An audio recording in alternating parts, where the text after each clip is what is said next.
Hi everyone, welcome to the Youngsters Studio.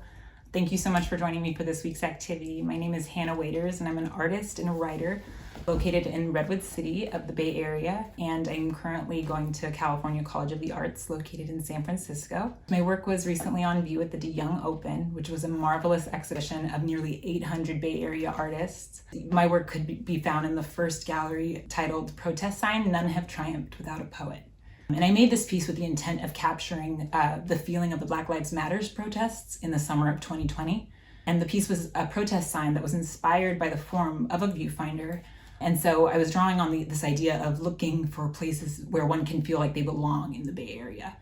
The protest sign was made from a window frame and was an image of a vintage mirror that was placed in a tree from the house that my great-grandparents built in the 1940s in Redwood City.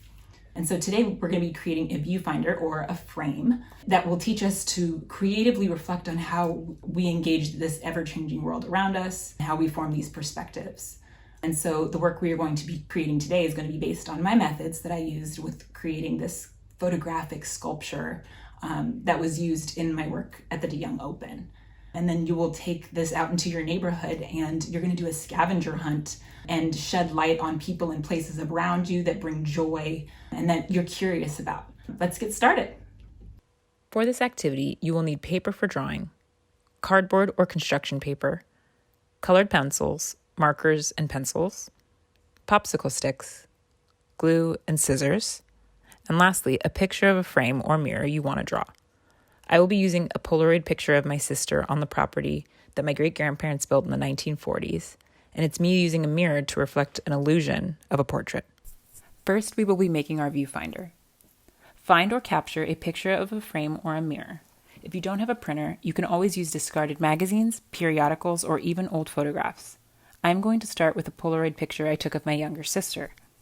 Take your time drawing or coloring the image of your mirror or frame. Once you have drawn the image, feel free to give it depth and texture and color. I am going to use markers and colored pencils to give mine texture. Now, once you have taken your time and detailed the recreated photograph, cut a hole where the mirror or frame is in the image. By cutting out the frame, we create a viewfinder. Glue this image onto the piece of cardboard or construction paper. Now attach the popsicle stick to the bottom. Make sure you wait for it to dry. Now you are ready to see your neighborhood in a new way. Ask yourself, what are the tools you use to see the world? To get started, try the scavenger hunt. As you document these newly framed spaces, ask yourself, what are you adding to your community story? With an adult, find the following places in your neighborhood.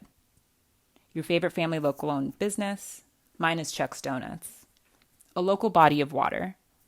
I ventured out to Bear Island. A free little library nearest to you. A place in your town you want to learn more about. And street art. Thank you for joining me today. I would absolutely love to see the artwork you created and all of the spots you went to on your scavenger hunt.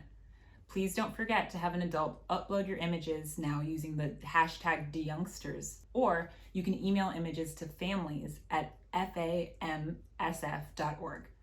Thanks for tuning in. Bye for now.